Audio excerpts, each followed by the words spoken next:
Okay, so this is another one with Liam. I don't know who the other fella is. I don't know who he is. Probably some Tommy wannabe anyway, crawled out from underneath a rock somewhere to say something. Look, that's Liam fella's entitled to his opinion. We've all got opinions. He's entitled to his, okay? But this other guy is saying in the video that Muslims are working in our national health, they're working in our schools, they're working in our police, they're working in this industry and that industry, and they're taking over. It's got to stop, okay?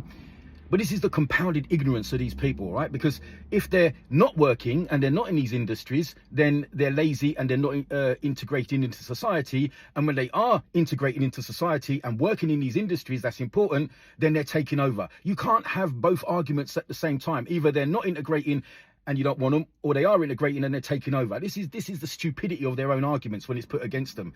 Now, the other thing with this Liam fella is that he lets people come on his podcast and they say whatever they want to say, and he never fact checks them. He never says, look, have you got an evidence for that? Or have you got some sort of, can you cite some reference that we can refer to afterwards? Either he doesn't think facts and the truth are important, and at this stage, it's all about saying the stuff that people want to hear to gaslight people, to, push people against community and against community, or he thinks his audience are too not bright enough to want to care about facts and want to care about the truth.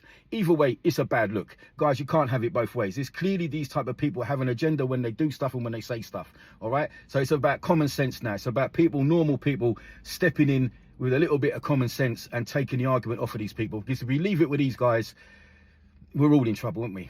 Anyway, another rant done, another rant over, off to the gym. Peace.